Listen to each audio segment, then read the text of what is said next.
No es la fe la que mueve montañas, es el movimiento de las placas tectónicas. Desde hace más de 3.000 millones de años, la vida es un pasajero en esas placas. Lo veremos en redes en unos minutos.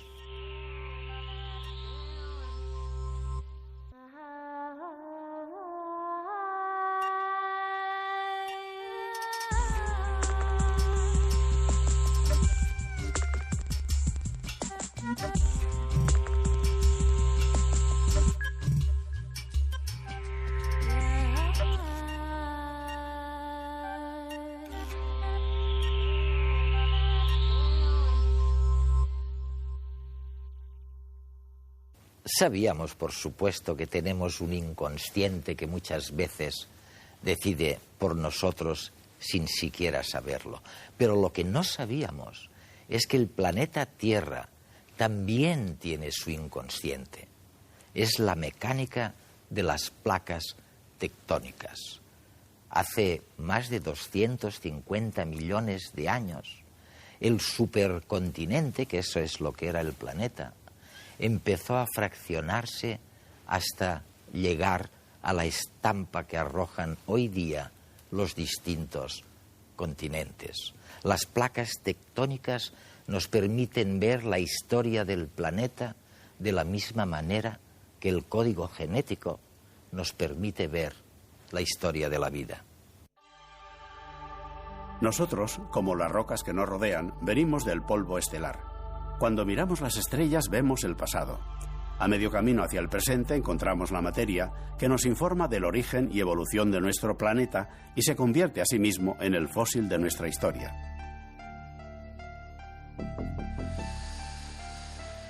Tras años de estudios, se ha visto que nuestra existencia está condicionada por la geología del planeta. Con esta base sólida, la comunidad científica ha llegado a la conclusión que la Tierra y la vida han avanzado juntas y la tectónica de placas es el testigo de esta evolución. Si su camino hubiera sido diferente, el nuestro también.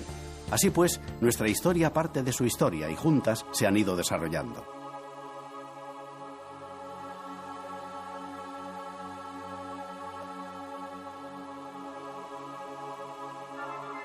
Las placas las podemos imaginar como gigantescas láminas esféricas que cubren completamente la superficie del planeta. Estas placas flotan en un mar de magma y se deslizan llevándose minerales hacia la superficie de la Tierra. Al estar en contacto entre sí, pueden juntarse y separarse provocando cambios geológicos en sus fronteras. Este juego de estructuras que fluyen como si estuvieran patinando sobre el planeta es el que induce los sismos o las erupciones volcánicas.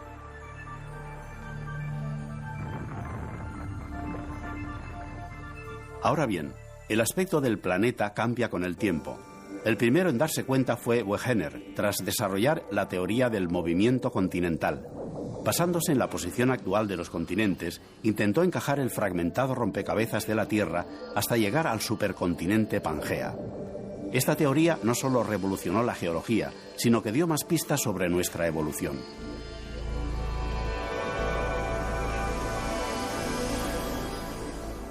La interacción de las placas tectónicas, además de explicar los fenómenos geológicos del planeta, también ha condicionado el desplazamiento de las poblaciones humanas a lo largo del tiempo. Si hacemos un breve retroceso en nuestra historia, veremos cómo la búsqueda de tesoros naturales ha influenciado en el desarrollo de los grandes imperios y cómo las civilizaciones han ido migrando en función del territorio.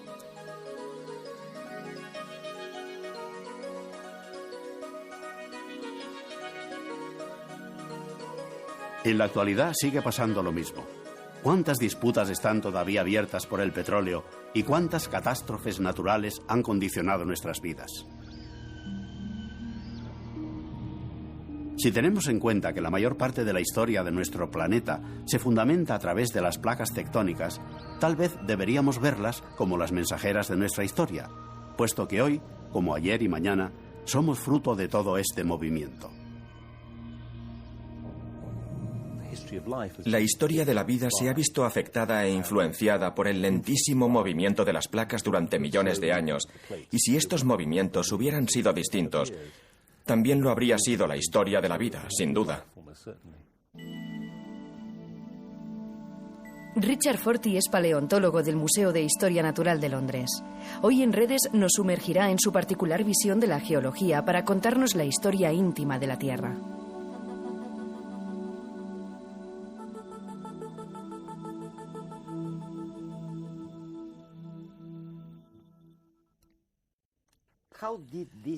¿Cómo se llegó a este descubrimiento? Porque esta es verdaderamente la esencia. Por tus palabras me percato de que lo que realmente lo rige todo es la tectónica de placas. Es decir, eso es lo que explica a dónde vamos, cómo vivimos, qué, quién, cómo. La tectónica de placas sirve realmente para sintetizar 1 millón de observaciones dispares realizadas en todo el mundo.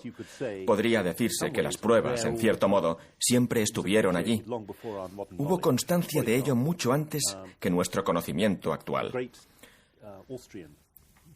Por ejemplo, un gran geólogo austríaco llamado Edward Suess se percató de que los fósiles encontrados en Sudamérica eran extremadamente parecidos, idénticos de hecho, a los fósiles descubiertos en África y en la India peninsular. Y se dio cuenta, y esto fue a caballo entre el siglo XIX y el XX, de que eran tan parecidos, aunque ahora tuvieran océanos entre medio, como sabes, que sin duda debieron haber formado parte en algún momento de una masa continental continua que él denominó Gondwana, un término que seguimos utilizando. Lo que se le escapó a Suess es que el motivo por el que eran tan parecidos es que en algún momento estuvieron unidos y se habían separado. Esta es la explicación de la tectónica de placas. Él pensaba que formaban una masa de tierra continua y que los océanos eran los puntos donde parte de este continente se sumergía, se había hundido para crear el fondo marino. En esa época era un juicio perfectamente racional. Lógico. Pensamos que la Tierra es algo bastante fijo, pero entonces pasa algo terrible como un volcán que entra en erupción o un terremoto, y nos lo cuestionamos durante una generación o dos, hasta que lo olvidamos. Vayamos para arriba. El manto. En tu libro fascinante lo llamas el inconsciente del planeta. Sí. ¿En qué sentido es el inconsciente del planeta? Pues bien, se parece en cierto modo al inconsciente por el control que tiene sobre nuestro comportamiento, aunque sea profundo y desconocido. Se podría decir que es el manto que controla los movimientos de las placas litosféricas. De las placas. Que constituyen la parte exterior de la Tierra. Así que la historia del mundo, la forma del mundo, se ha visto gobernada por lo que sucede en las profundidades del manto durante grandes lapsos de tiempo geológico. Pero, por supuesto, la mayoría de la gente simplemente desconoce la existencia del manto. Está fuera del alcance de nuestra vista y casi fuera de nuestra mente, algo parecido al inconsciente. Pero mueve las placas, dices. ¿Las mueve realmente? Sí, hay quien dice que se mueven a la misma velocidad a la que crecen las uñas, lo cual no es muy rápido si piensas en el tamaño del mundo. Pero eso nos permite apreciar la inmensidad del tiempo geológico, ¿verdad? Solo hay que pensar, esta es la velocidad a la que crecen mis uñas y esta es la distancia que separa Sudamérica y África. Piensa por un momento en el tiempo que eso implica. Eso te dará la escala. Y hay cosas que se pueden predecir, en cierto modo, ¿no? Por ejemplo, te he oído decir en alguna ocasión, dentro de tal vez 100 millones de años el océano Pacífico quedará subducido. Subducido, sí. Subducido, y que América y Asia se unirán de nuevo. Y tendremos una nueva Pangea. Volveremos a no tener... Sí, eso es. Inevitablemente otro supercontinente, como el que hubo hace 250 millones de años, Pangea, se formará como consecuencia de los continuos movimientos de las placas. De hecho, la gran historia del mundo, que transcurre durante 4.000 millones de años, es la historia de los continentes juntándose y separándose de nuevo, y luego acercándose otra vez a medida que cambia la configuración de las placas tectónicas. Y me dirás, o alguien podrá decir, ¿y qué tiene que ver esto con nosotros? ¿Sabes? Porque, claro, pasó hace mucho tiempo, pero la cuestión es que esto es lo que ha hecho que el mundo sea como es lo que ha producido las cordilleras, los tipos de roca. La vegetación. La vegetación, en último término, en colaboración con el clima, por supuesto. Así que se trata de la auténtica realidad de la Tierra, y me parece que esto no se tiene en cuenta lo suficiente. Los neurólogos dicen ahora, están descubriendo y nos recuerdan que quizá el 90% de lo que hacemos lo hacemos de manera inconsciente. De algún modo, la parte consciente del cerebro casi no interviene. Lo que cuenta es el inconsciente, el que rige todo esto, nuestro comportamiento. Y tú sostienes algo un poco similar con relación a la Tierra, donde estamos, la vegetación que tenemos. Todo esto es el resultado de cosas que no percibimos. Y de millones de años, millones y millones de años de evolución del planeta. Porque la gente se ha acostumbrado bastante a la idea de que la vida ha evolucionado. Bueno, aunque algunos no lo acepten. Pero es que el propio planeta también ha evolucionado. Y, por supuesto, la vida y el planeta han estado íntimamente ligados desde que surgió por primera vez la vida, hace 3.000 millones de años. Así que, hasta cierto punto, la vida ha sido un pasajero en estas placas en movimiento.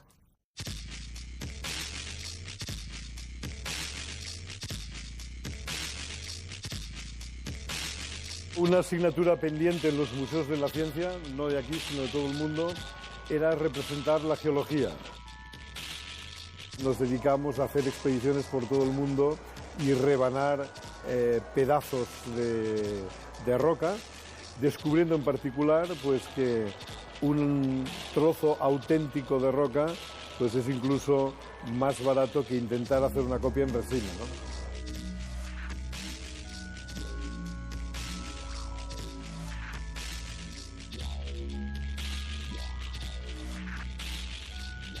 En realidad cada pieza es una expedición y cada expedición tiene una historia. Este corte en particular era el fondo de un glaciar, son lo que se llaman barbas glaciares, y es el sedimento que cae según sea invierno o verano. Cuando es invierno la superficie está helada del lago y solo cae lo que está en suspensión. En cambio, en primavera se deshiela y entran ríos y riachuelos turbulentos. Así se va formando una historia que queda grabada en la roca sedimentaria. Estas barbas son las más perfectas y las más bellas que hay en todo el planeta. Pertenecen a un yacimiento que se llama Itu, en la provincia de Sao Paulo, en Brasil.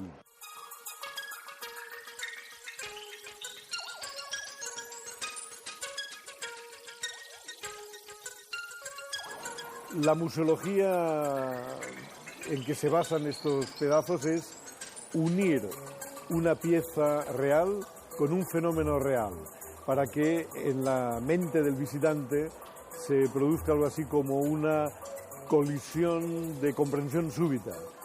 Es decir, que si uno va por una carretera, por ejemplo, para hacer una carretera han tenido que cortar la montaña y queda un talud a cada lado. Si uno ha estado antes aquí en Cosmocasa, pues se puede observar el talud y explicar a familiares y amigos cuál es el origen del paisaje que están atravesando.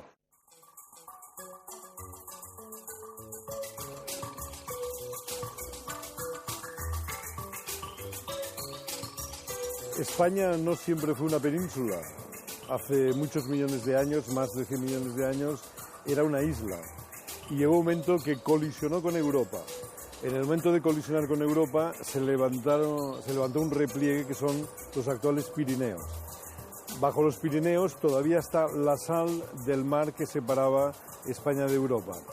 Y aquí hay una novedad radical, y es que hasta ahora en un museo se podía mirar, se podía tocar, se podía oler, pero nunca se podía lamer.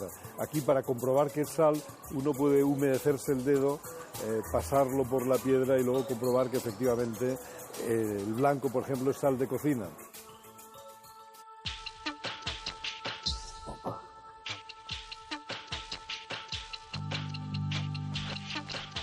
Estos estratos que muchos viajeros interpretan que son de origen humano, terrazas fabricadas por el hombre. Bueno, nada más lejos de la realidad. En realidad son estratos horizontales que por diferencias de temperatura entre la noche y el día, o entre el invierno y el verano, se quiebran verticalmente y generan este espacio cúbico. De vez en cuando uno de estos cubos cae ladera abajo y se va redondeando. Si llega a un torrente de un río, se convierte en un canto rodado, en un rolling stone, que a medida que va rodando se va volviendo esférico. Bueno, aquí tengo en la mano un canto rodado prácticamente esférico, lo que significa que por isotropía ha rodado mucho. Si no lo hubiera rescatado del río, hubiera seguido rodando hasta convertirse en un grano de arena. Bueno, ese grano de arena, 100 millones de años después, es compactado y sale en forma de cubo nuevamente en la superficie, en la cima de la montaña. Bueno, en efecto, si el visitante se acerca y observa con cuidado, puede ver que cada uno de estos cubos es de hecho la compresión de granos de arena. Es decir, las rocas están vivas y siguen un ciclo vital que se llama el ciclo de la roca sedimentaria. Claro, no es lo mismo viajar en coche y decir, mira, una antigua terraza para cultivar la uva, que conocer la verdad geológica del planeta, ¿no?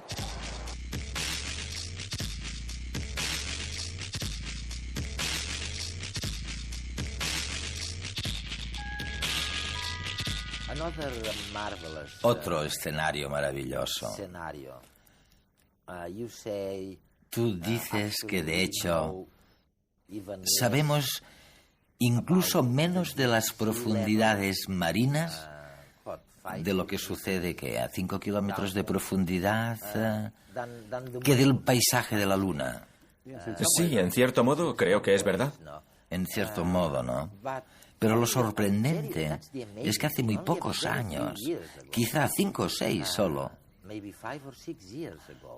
alguien descubrió esas chimeneas blancas, sí, de las que emanan fluidos, y lo llamasteis la ciudad perdida. ¿Qué es? Allá donde las placas se separan, hay largas estructuras, las dorsales oceánicas, en las que se genera nueva corteza volcánica, como en Islandia, por ejemplo. En este tipo de estructuras, en las profundidades del mar, hay fuentes termales brotando, y se descubrieron no hace mucho.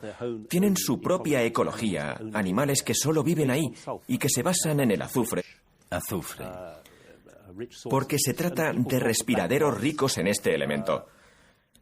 Y se pensó que eran, ¿cómo lo llamaron?, el último ecosistema que se descubriría en la Tierra. Pero la ciudad perdida, en la que hay emanaciones de agua bastante fría, en comparación, también genera un tipo de ecología suboceánica propia que descubrimos hace pocos años, y estoy seguro de que hay más cosas allá abajo por descubrir. Pero recordemos, si pensamos en la pesca, que ya estamos mandando redes allí abajo para pescar a los peces de las profundidades. Para comerlos. Para comerlos, porque hemos terminado con los otros. Pero hay zoólogos que han descubierto que algunos de estos peces tardan 100 años en alcanzar la madurez. Dios mío. Tendemos a pensar que los seres humanos y las tortugas, y quizá los elefantes, son los animales más longevos de la superficie de la Tierra, ¿verdad? Pero resulta que en las profundidades marinas hay seres que crecen tan lentamente como las tortugas.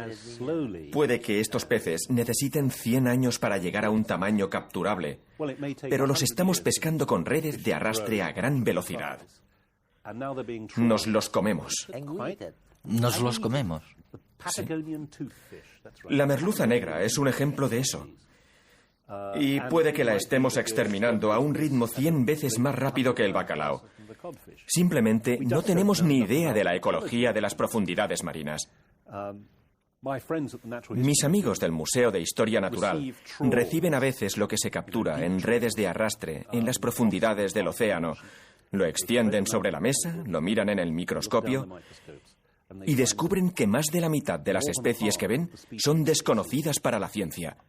Son nuevas, nadie sabe nada de ellas. Ni siquiera tienen un nombre científico.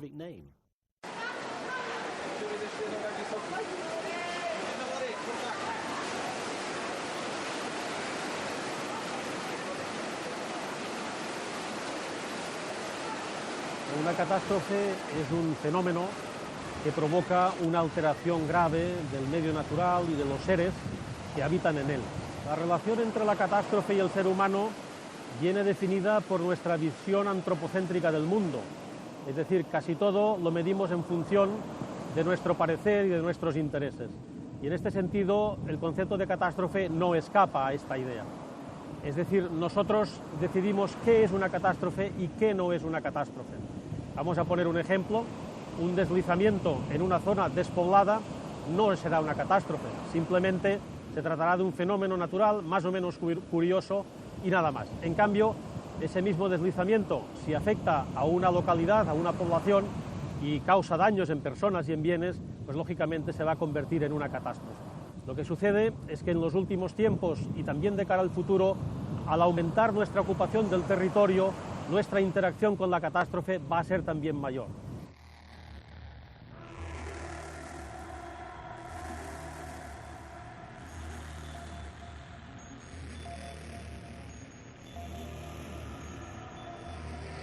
Entre los tipos de catástrofes hay pues catástrofes muy lentas, catástrofes muy rápidas. Entre las primeras, que quizá cuesta un poquito más de entender, pues podríamos citar como ejemplo la fusión de los mantos de hielo de la Antártida y de Groenlandia. Eso puede provocar de forma lenta pero imparable un ascenso paulatino del nivel del mar que lógicamente pues tendrá efectos sobre las localidades costeras en todo el mundo. En cuanto a las catástrofes que ocurren con cierta rapidez, hay básicamente 4 tipos que son los que más atención están mereciendo por parte de los especialistas. Me refiero concretamente a los terremotos, seguidamente a las erupciones volcánicas, los deslizamientos, y en mi caso pues los deslizamientos submarinos, y por último los impactos de cuerpos extraterrestres. Estos 4 tipos de causas de catástrofes se ha comprobado en la historia reciente de la humanidad que han dado lugar a tsunamis.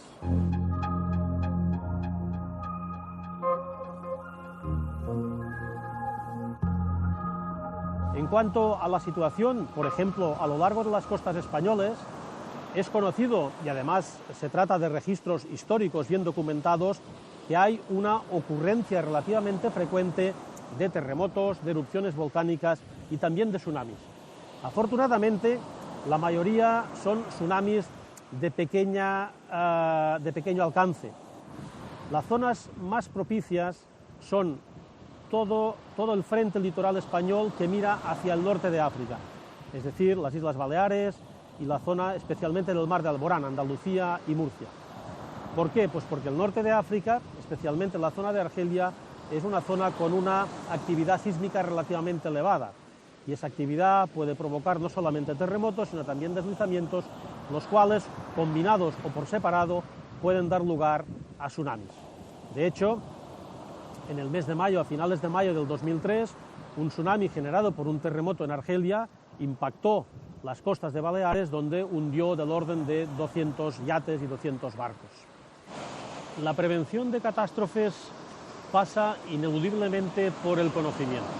Es necesario, por tanto, conocer con el mayor detalle el relieve submarino, los procesos activos, sean de tipo tectónico, de tipo volcánico, deslizamientos, etc. Por tanto, es necesario llevar a cabo unas tareas de cartografía del fondo marino y unas tareas interpretativas de esa cartografía.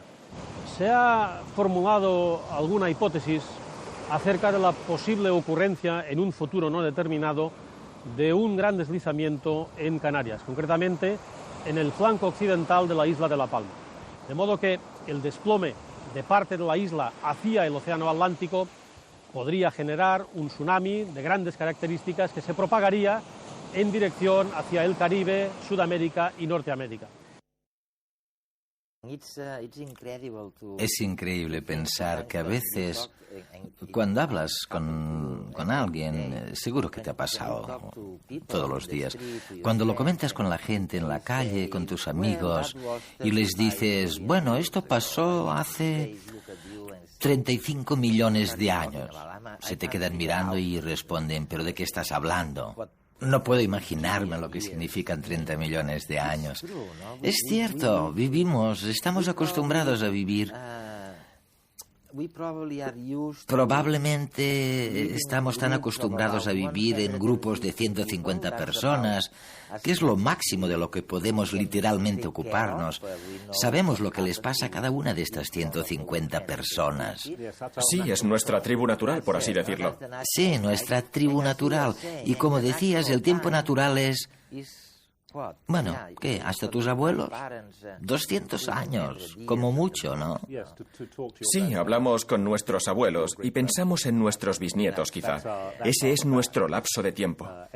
Cualquier cosa fuera de eso nos parece un misterio. Pero, por supuesto, en el ámbito geológico, cientos de años no son nada.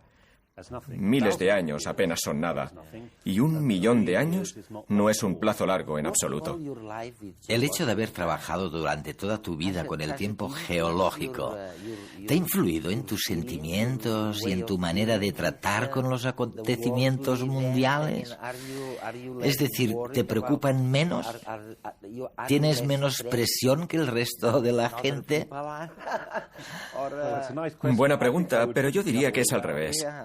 Sí. En realidad me preocupa más el ritmo de cambios que hemos presenciado, no solamente durante el transcurso de mi vida, sino desde los inicios de la revolución industrial, algo que no es más que un suspiro en la historia de la Tierra.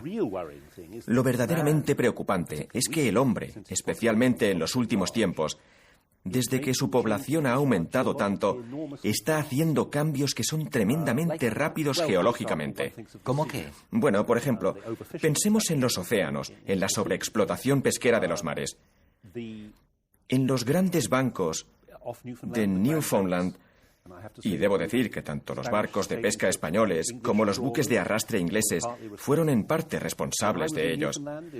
Cuando estuve en Newfoundland, en los 70, había muchísimos ejemplares de... no sé cómo lo decís en español, bacalao. Bacalao. Pues los había a millones. Parecía una población inagotable. Por aquel entonces, los expertos en pesca decían: hay que acabar con esta pesca o todos desaparecerán. Nadie los creyó. Había muchos para mi abuelo. Habrá muchos para mi nieto, pensaba la gente. Pero ni eso. En pocos años las reservas se agotaron y no se han repuesto. Para mí esa fue una auténtica revelación, porque significa que se puede provocar un estado nuevo, que las cosas no se recuperan simplemente. Y me parece que probablemente esto sea lo que le pasa ahora al mundo, con el calentamiento global y demás. Si retrocedemos en la inmensidad del tiempo geológico, hubo períodos con altos niveles de dióxido de carbono y otros con bajos niveles de dióxido de carbono. Se los denomina mundos glaciales y mundos invernadero. Pero se tardaron miles, decenas de miles de años para pasar de uno a otro. Y nosotros lo estamos haciendo tan rápido. Así que como agente geológico creo que estamos provocando algo distinto. Pero, por supuesto, únicamente en la fina piel de la Tierra. Claro.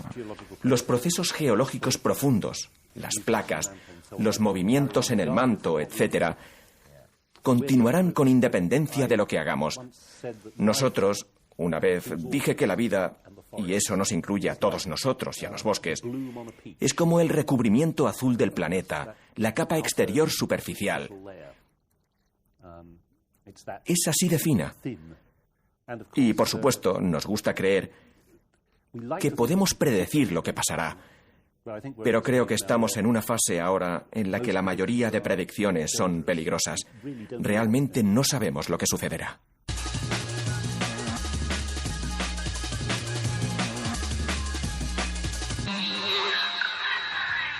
Se dice que sabemos menos sobre el fondo del océano que sobre la superficie de la Luna.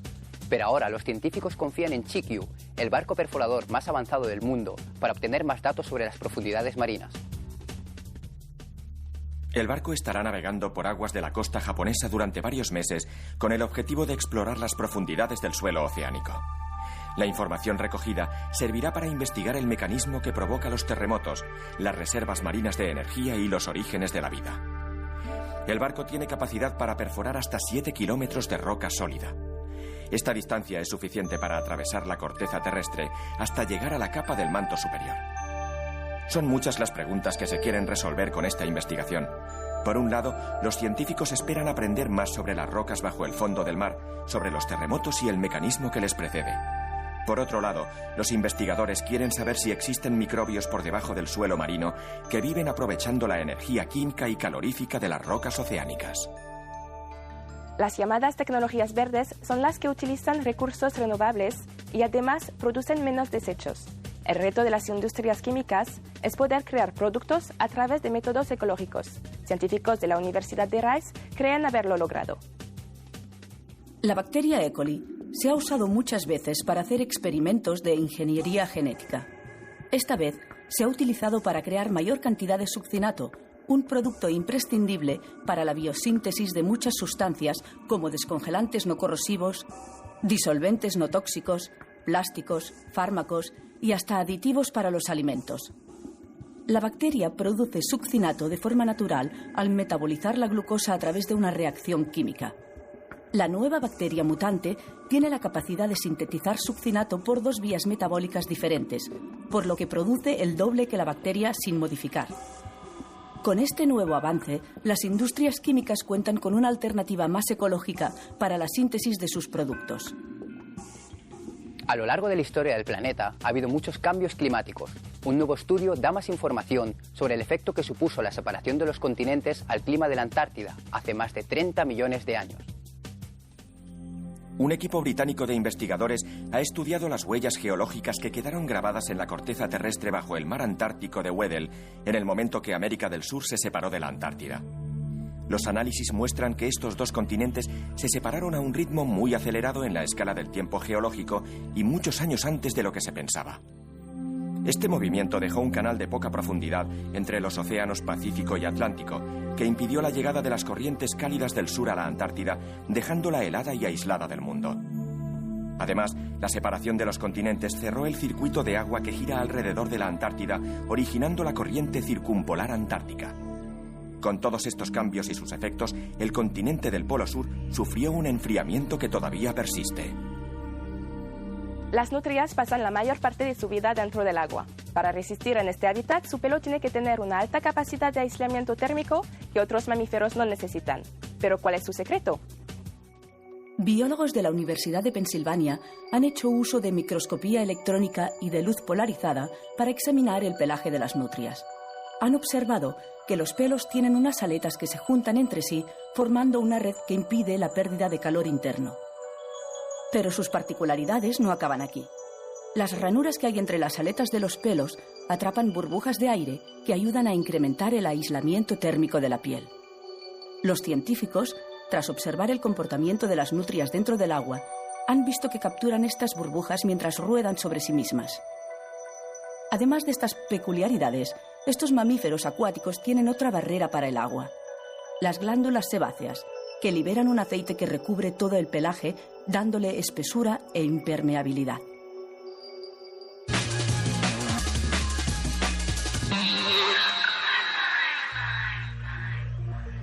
En pocas semanas, las personas que acudan al Museo de Historia de la ciudad de Barcelona podrán conocer cómo ha cambiado su entorno desde hace 10.000 años.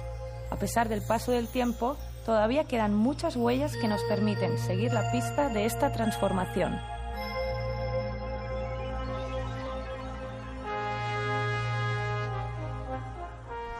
Nos encontramos en la montaña de Montjuïc, un peñón de unos 200 metros de altura emblemático de la ciudad de Barcelona. Aquí se han encontrado los restos íberos más antiguos de la zona, de hace unos 10.000 años. Los poblados íberos más importantes se asentaron entre esta vertiente de la montaña y el río Llobregat, que está allá a lo lejos.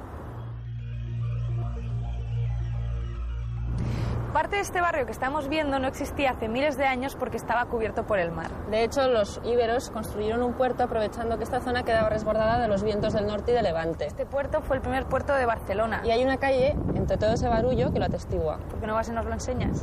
Dame un segundo. ¿Es esta, verdad? Sí, sí, sube. A pesar de que los primeros asentamientos están en esta ladera de la montaña, en realidad lo que es la ciudad histórica se construyó a partir de la llanura que hay al otro lado. ¿Quieres que vayamos a verlo? ¿Pero cómo lo has hecho? ¿Cómo he hecho el qué? Venga, vamos. Nada.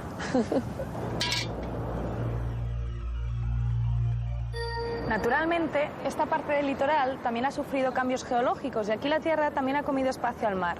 Al fondo podemos ver la Barceloneta, que es un barrio de pescadores cuya historia está muy relacionada con este cambio en la línea costera. Si quieres, vamos para allí y de paso pasamos por Santa María del Mar. Vale. Esta que veis aquí es la iglesia de Santa María del Mar. Es otra huella más del antiguo litoral. Este lugar se llamaba en su origen Santa María de las Arenas, ya que cuando se comenzó a construir en el siglo X esto era una playa. Pero sigamos hasta la Barceloneta, que está muy cerca de aquí.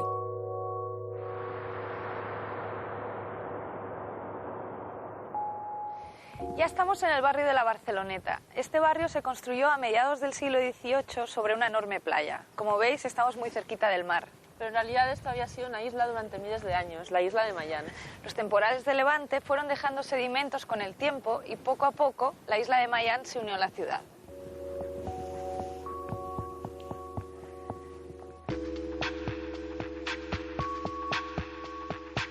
A lo largo de los siglos, la tierra fue ganando terreno al mar, y ya en el siglo XVI se cree que el perfil costero tenía una configuración muy parecida o igual a la actual.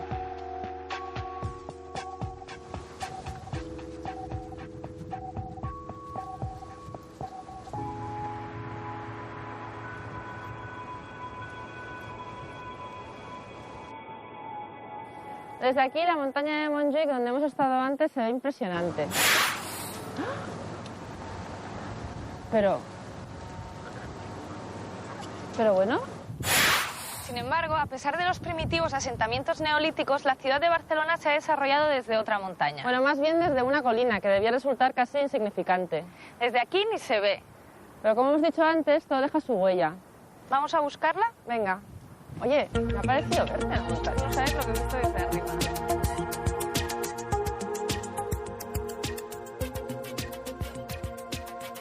Nos encontramos en la Plaza Sant Jaume, el centro histórico de Barcelona. No es casualidad que tan solo a unos pasos de aquí se encuentre la cima del Monte Taber, la colina elegida por los romanos para construir la colonia de Bárquino, en el año 15 a.C.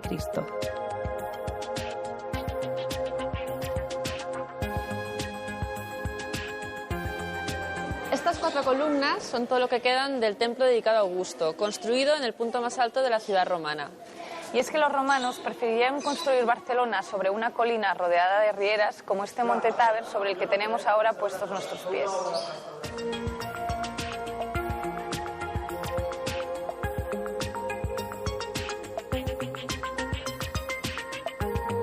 Si queremos ir desde este punto hacia el puerto de la ciudad, por la calle Regomir, veremos que hace bajada.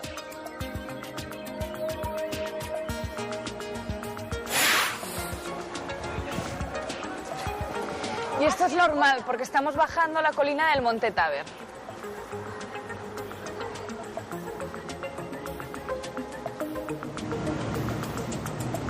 Si bajamos la calle nos encontraremos con el edificio de Correos, un lugar que en la época de los romanos era un puerto, ya que el mar llegaba hasta aquí, hasta la altura de mis pies. Y si seguimos hacia adelante, todo recto, nos encontramos con una riera que bordeaba el Monte Taber. Es la famosa Rambla de Barcelona.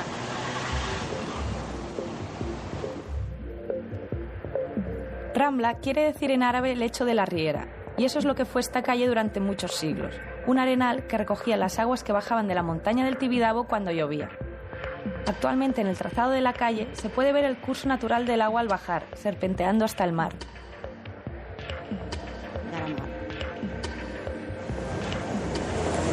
La Rambla hizo también de límite de la ciudad gótica. A mi izquierda, las calles de la antigua ciudad gótica de Barcelona conservan su trazado desde hace lo menos 500 años. Bueno, a la derecha, todo esto eran campos que fueron dejando espacio a monasterios y hospitales en lo que ahora llamamos Barrio del Raval. San Jordi y el Dragón. Durante muchos siglos, las gentes de la ciudad cruzaban cada día la Rambla para ir al otro lado a cultivar sus huertos. Estos caminos naturales, que bordeaban árboles, terrenos cultivados, iglesias e incluso un lago, también han conservado su trazado original. Por eso zigzaguean continuamente, como rutas rurales que fueron en su día. Con el paso del tiempo, las rieras se secaron, se desviaron o se convirtieron en calles. Sin embargo, seguir las pistas de los cambios geográficos de su ciudad no es tan difícil. Si quieren, prueben con la suya. Un kojak, por favor.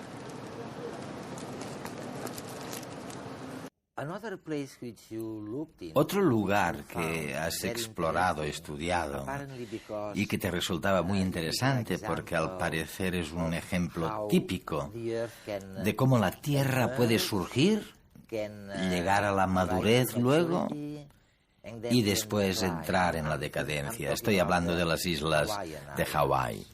Sí. ¿Por qué te han fascinado tanto las islas de Hawái? Bueno, quería ir a Hawái por dos motivos. El primero es que allí puede verse cómo se forma la Tierra, la nueva Tierra, porque es un lugar, como todos sabemos, de erupción volcánica continua, donde el material del manto, el material profundo, aflora a la superficie. Para crear la nueva superficie de la Tierra. Ese es el primer motivo. El segundo es que desde allí se ve toda la evolución de la cadena de islas hawaianas, lo que te da cierta idea del tiempo geológico. En Big Island, como se llama ahora, incluso mientras hablamos, nueva lava sale al exterior, crece. Pero las otras islas de la cadena de Hawái, que ahora son volcanes muertos, hacia la izquierda, se están hundiendo por su propio peso, en parte, y también como consecuencia de la erosión, se sumergen en el mar. Y cuando llegas a la isla más remota es algo temporal, geológicamente, una manera de ver el tiempo geológico e interpretarlo en su conjunto, si quieres, de un modo explícito. De tener una toma. Pero solo unos pocos millones de años. Todo esto ha sucedido en unos pocos millones de años. Y también está la relación entre la vida en Hawái, que por supuesto era extremadamente remota y había evolucionado in situ para generar especies propias, y la introducción del hombre y sus plagas. Y otras especies. Y de otras especies. De nuevo se observa extinción en un microcosmos. De modo que podría decirse que nos evoca una imagen de lo que puede estar sucediendo en el mundo. ¿Por qué ocurre que en una de estas pequeñas islas que se están hundiendo por su propio peso haya especies preciosas de aves y casi los animales más exóticos y más hermosos del mundo? Pues me temo que algunos de los pájaros extinguidos se contaban entre las aves más bellas que jamás hayan existido, con su fabuloso plumaje. ¿Qué pasará? ¿Qué crees que pasará? ¿Qué pensáis los paleontólogos o psicólogos o quien sea? ¿Qué pensáis que pasará cuando tengamos otra vez los continentes unidos unos con otros?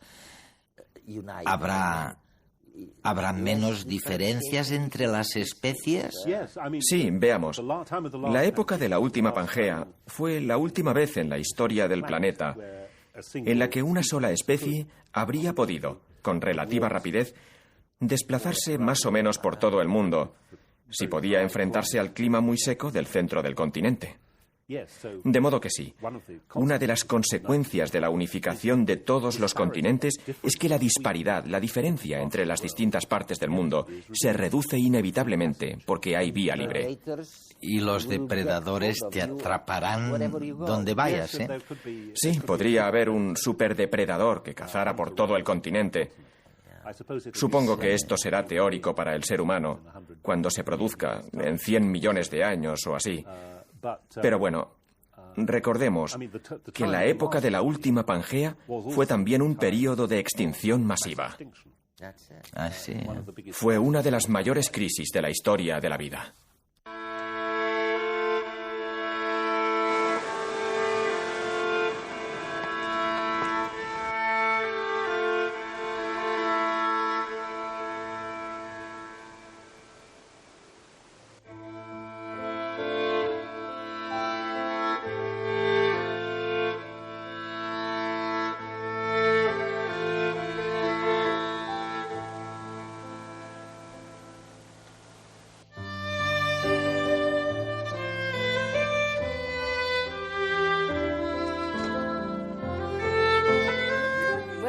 buenos días. ¿Qué tal? ¿Qué tal? ¿Qué tal el invierno? Bien. ¿Pasó aquí o No, pasó abajo? en Arenas.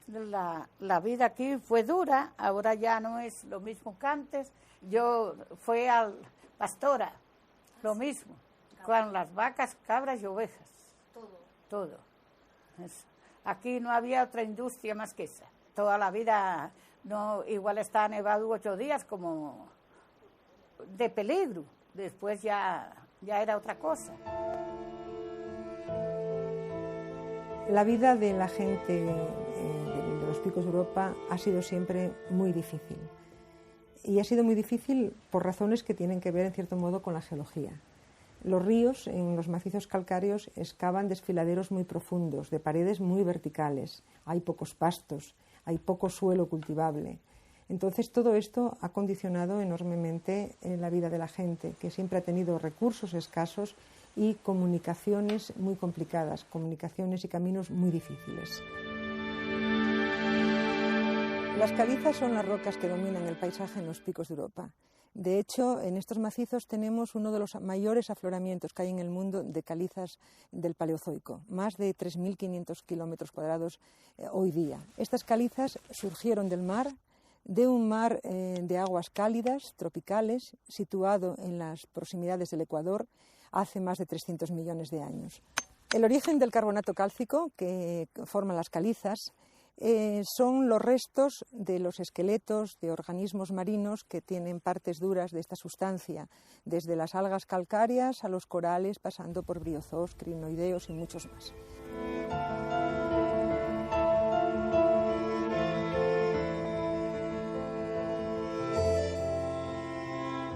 En este paisaje vemos que el Valle de Valdeón está cerrado por el norte por unas paredes de caliza que terminan bruscamente por su base y se ponen en contacto con unos terrenos distintos que son de edad más joven que ellas. Unos terrenos que están compuestos no por caliza sino por pizarras y areniscas sobre los cuales se desarrolla con más facilidad la vegetación. Por tanto, hay una superposición de un terreno más antiguo sobre otro más joven. Esto es lo que conocemos en geología como un cabalgamiento. ¿Y por qué se producen estas grandes fracturas, estos cabalgamientos de los que estoy hablando? Pues se producen porque la corteza ha estado sometida a grandes esfuerzos de compresión. Y esos esfuerzos de compresión tienen lugar en zonas de la Tierra en la que hay dos placas aproximándose una frente a la otra. Una placa se aproxima a otra y termina por hundirse bajo ella, bajo la segunda, dando lugar en la zona de colisión a una franja de corteza intensamente deformada y muy elevada, es decir, una cordillera. El perfil actual de las montañas, el perfil actual de los picos, tiene como responsable la acción del hielo, la acción del agua y finalmente hay también un agente erosivo de gran importancia que es la acción de la fuerza de la gravedad que desarrolla o desencadena los procesos de ladera, desprendimientos, deslizamientos, todos estos procesos. A mi espalda tengo un valle que tiene un perfil en forma de U. Este tipo de perfiles es típico de erosión glaciar. Han sido excavados por lenguas de hielo como las que cubrieron los Picos de Europa hasta hace solamente 10.000 años. Las lenguas glaciares, como la que excavó la depresión en la que se encuentra el lago de la Ercina, no solamente transportaban hielo, también transportaban fragmentos de roca de todos los tamaños, desde tamaño arcilla hasta grandes bloques, unos fragmentos que después el hielo depositaba en sus márgenes, en los márgenes de la lengua, dejando unos cordones alargados de derrubios, es decir, de fragmentos de roca de todos los tamaños, que conocemos como morrenas.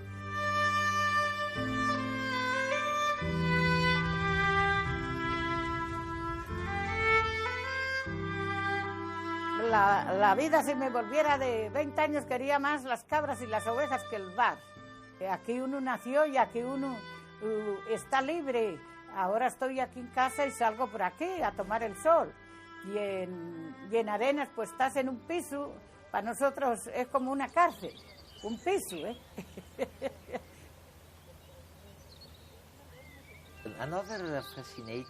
Otro descubrimiento fascinante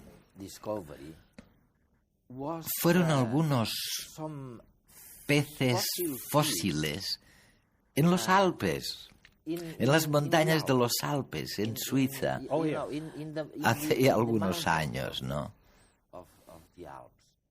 Es otro lugar también muy interesante. ¿Por qué no me recuerdas por qué te interesan tanto los Alpes?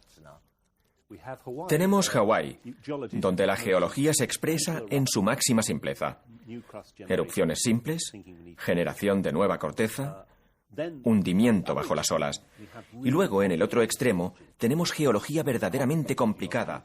Y la geología complicada está en las cadenas montañosas, las cordilleras.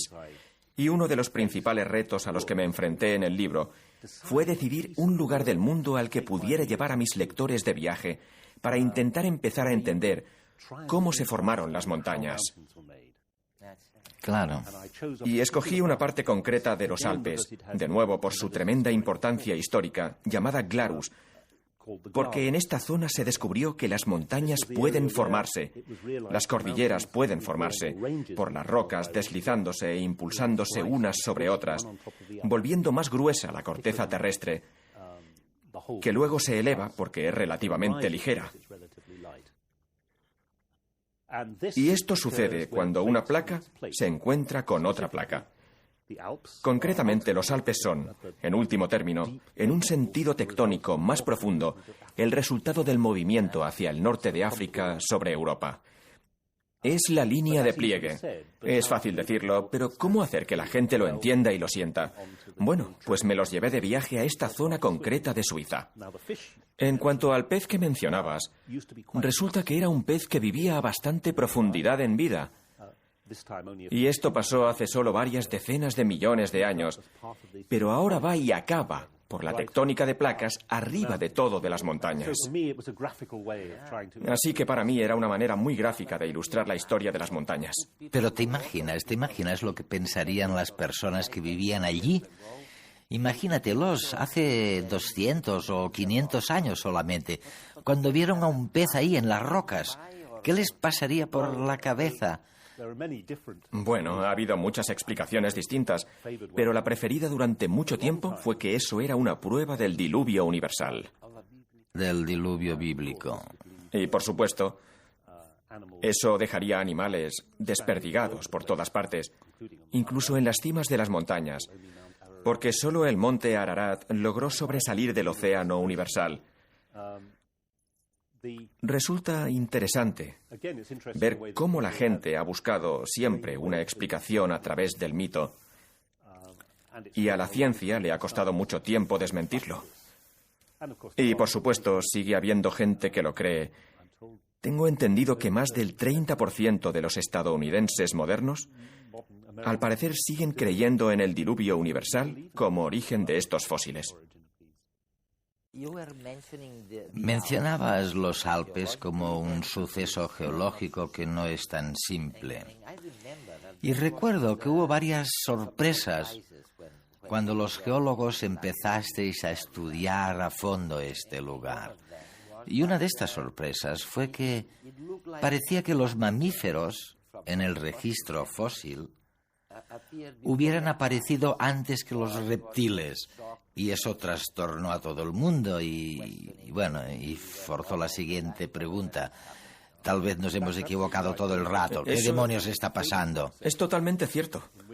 Hubo una célebre sección rocosa en la que, eran contemporáneos a los mamíferos en cualquier caso. Se descubrió que las rocas inferiores eran más recientes que las rocas superiores. Las de abajo eran más recientes, más sí, jóvenes. Por supuesto, debería ser al revés. Las rocas más antiguas deberían estar abajo y las más recientes arriba. Esto confundió a la gente durante mucho tiempo y ciertamente les hizo cuestionarse la validez de la escala temporal geológica. Y luego se descubrió, por supuesto, que como consecuencia de la tectónica, de lo que había pasado, los fósiles más antiguos se habían visto empujados sobre los más recientes.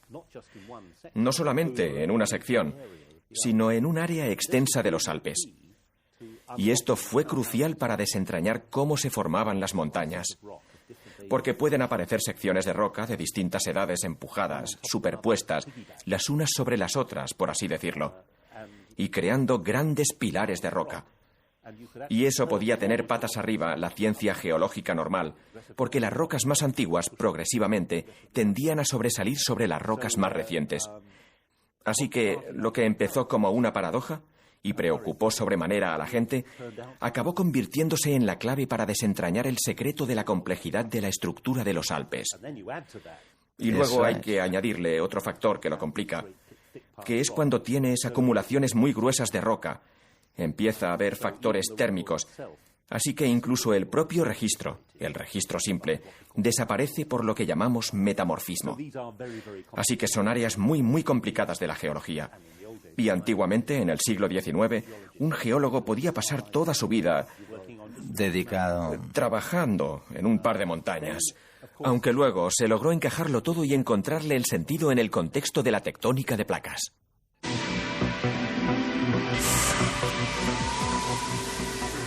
Esta temporada, el concurso La Cuestión de Redes os propone un viaje al futuro.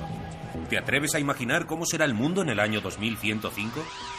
Nanorobots que se replican, actualizaciones de nuestro software genético, cambio climático. ¿Cómo afectarán a nuestra vida cotidiana, a nuestra manera de relacionarnos? Puedes responder con un texto o con un formato audiovisual. Consulta las bases del concurso en nuestra página web.